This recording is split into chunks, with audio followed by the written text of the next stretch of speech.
আজকের রেসিপি হলো চিড়ের হালুয়া। আপনারা তো হালুয়া এর আগে বিভিন্ন ধরনের খেয়ে থাকবেন, কিন্তু একবার এই চিড়ের হালুয়াটি বানিয়ে দেখুন। এটি যেমন অল্প সময় তৈরি হয়ে যায়, তেমন খেতেও হয় সুস্বাদু। বাড়িতে হঠাৎ কোনো গেস্ট আসলে আপনারা অবশ্যই এই নতুনত্ব চিড়ের হালুয়াটা ট্রাই করতে পারেন। সকলে আপনার প্রশংসা করবেই করবে। এটি তৈরি হতে যেমন অল্প সময় লাগে, তেমন খেতেও হয় সুস্বাদু। বাই দা ওয়ে, আমি মৌ, আপনাদের সকলকে আমার চ্যানেলে স্বাগত। চলুন দেখে নিই কীভাবে খুব সহজে চিড়ের হালুয়া বানাবো। এইটি বানানোর জন্য আমি প্রথমে গ্যাসে একটা ফ্রাইং প্যান নিয়ে নিয়েছি। তাতে আমি নিয়ে নিয়েছি 1 চামচ ঘি। ঘি নিয়ে ঘিটা মেল্ট হয়ে যাওয়া পর্যন্ত অপেক্ষা করব।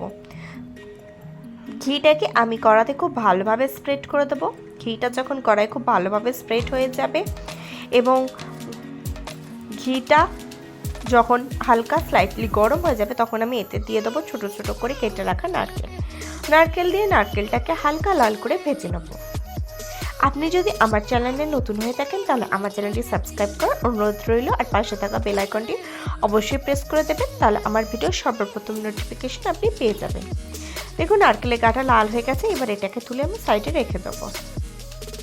আমার চ্যানেলে আরও অনেক নিত্য নতুন হালুয়ার রেসিপি রয়েছে, আপনারা চাইলে সেগুলোও দেখতে পারেন। এবার আরও 1 চামচ ঘি নিয়ে নিচ্ছি। ঘিটা মেল্ট হয়ে যাওয়া পর্যন্ত অপেক্ষা করব। ঘিটা দেখুন মেল্ট হয়ে যাচ্ছে। মেল্ট হয়ে গেলে এতে আমি দিয়ে দেবো ছোটো ছোটো করে চপড করে রাখা কাজু বাদাম।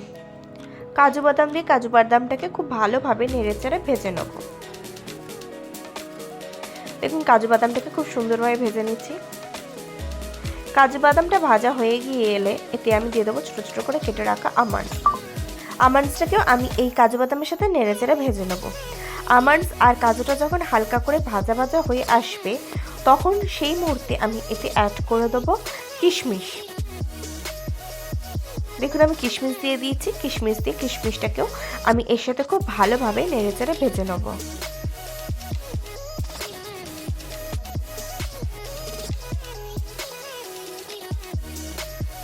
দেখুন আমি খুব ভালোভাবে ড্রাই ফ্রুটসগুলোকে ভেজে নিয়েছি। এবার এটাকে একটা পাত্রে তুলে রেখে দেবো। আপনারা এইভাবে হাতে যখন অল্প সময় থাকবে বা বাড়িতে হঠাৎ অতিথি আসলে এই নতুনত্ব চিড়ের হালুয়াটি বানাতে পারেন। এটি দুর্দান্ত টেস্টি হয় আর খুব সহজে তৈরি হয়ে যায়।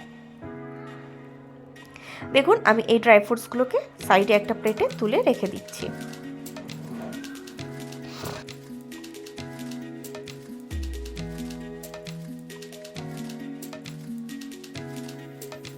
এবার ওই ফ্রাইং প্যানে আমি আরও কিছুটা পরিমাণে ঘি অ্যাড করে দেবো। দেখুন আমি ঘি অ্যাড করে দিয়েছি। ঘিটা মেল্ট হয়ে যাওয়া পর্যন্ত অপেক্ষা করছি। ঘি মেল্ট হয়ে গেলে এতে আমি দিয়ে দেবো চিড়েটাকে আমি ধুইনি, তবে চিড়ের যে ধুলো সেটাকে আমি বেছে নিয়েছি। আমি এখানে যেটা খুব তাড়াতাড়ি নরম হয়ে যায় সেই চিড়েটা ব্যবহার করেছি। আপনারা যদি শক্ত চিড়েটা ব্যবহার করেন, তাহলে সেক্ষেত্রে চিড়েটাকে আগে ধুয়ে কিছুক্ষণ জলে ভিজিয়ে রাখবেন।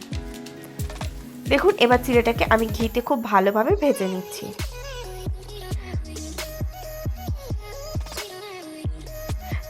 এটাকে আমি আগে খুব ভালোভাবে ঝেড়ে পরিষ্কার করে নিয়েছি।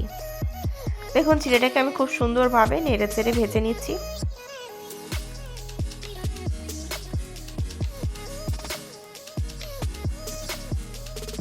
দেখুন চিড়েটা খুব সুন্দরভাবে ভাজা হয়ে গেছে। এবার এতে আমি অ্যাড করে দিচ্ছি নলেন গুড়টাকে আমি কিছুটা পরিমাণে জল দিয়ে ডাইলিউট করে এতে ব্যবহার করছি। আপনারা যদি শক্ত চিড়ে ব্যবহার করেন, তাহলে প্রথমে জল দেবেন। জল দিয়ে চিড়েটাকে একটুখানি সিদ্ধ করে নেবেন। চিড়েটা যখন সিদ্ধ হয়ে আসবে, তখন নলেন গুড়টা অ্যাড করবেন। এবার এটাকে গ্যাসের ফ্লেমটাকে আমি মিডিয়াম টু হাইতে দিয়ে ফোটাতে থাকবো।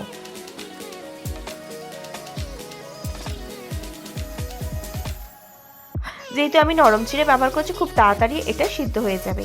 এইভাবে আমি 2-3 মিনিট মতন খুব ভালোভাবে ফুটিয়ে নেব।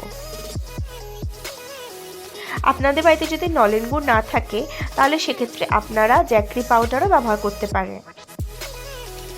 স্বাদটাকে ব্যালেন্স করার জন্য সামান্য একটুখানি নুন ব্যবহার করেছি। নুন দিয়ে নুনটাকে এর সাথে খুব ভালোভাবে মিশিয়ে দিচ্ছি। 2 মিনিট মতন হয়ে গিয়েছে। এবার এতে আমি অ্যাড করে দিচ্ছি ফ্লেভারের জন্য এলাচ পাউডার। এলাচ গুঁড়ো অ্যাড করে দিয়েছি। এবার অ্যাড করে দেবো ভেজে রাখা ড্রাই ফ্রুটসগুলো। এবার এর সাথে খুব ভালোভাবে সমস্ত উপকরণগুলোকে মিশিয়ে নেব।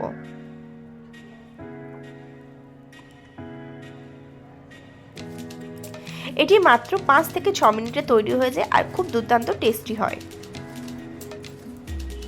আপনারা তো সুজির হালুয়া বানিয়ে থাকেন, কিন্তু একবার এই চিড়ের হালুয়াটি বানান, ছোট থেকে বড় সকলে যেমন খেতে পছন্দ করবেন তেমন সকলে আপনার প্রশংসা করবে। দেখুন এইভাবে আমি অলমোস্ট 3-4 মিনিট এটাকে ফুটিয়ে নিচ্ছি।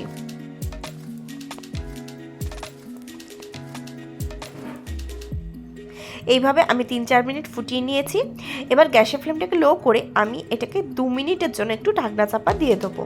2 মিনিট পরে ঢাকনা সরিয়ে নেবো, তাহলে এক্সেস জলটা পুরোপুরি চলে যাবে এবং আমাদের চিড়ের হালুয়া একদম সম্পূর্ণভাবে রেডি হয়ে যাবে। দেখুন আমি আপনাদেরকে একটু স্প্যাচুলা দিয়ে নেড়ে দেখাচ্ছি। দেখুন কত সুন্দর হালুয়াটা রেডি হয়ে গিয়েছে। দেখুন কত অল্প সময় এই হালুয়াটির রেসিপি তৈরি হয়ে গেল। এবার এটাকে আমি পরিবেশন করে দেবো। দেখুন কত সহজে তৈরি হয়ে গেল আজকের এই রেসিপি চিড়ের হালুয়া। আপনারা বাড়িতে একবার অবশ্যই এই পদ্ধতিতে চিড়ের হালুয়াটি বানান। এটি যেমন টেস্টি তেমন হয়ও খুবই অল্প সময়। আশা করি আজকের রেসিপিটি আপনাদের ভালো লেগেছে। যদি ভালো লাগে তাহলে অবশ্যই লাইক করবেন, কমেন্ট করবেন, শেয়ার করবেন আর আমার চ্যানেলটি অতি অবশ্যই সাবস্ক্রাইব করে নেবেন এরকম নিত্য নতুন রেসিপি সবার আগে পাওয়ার জন্য।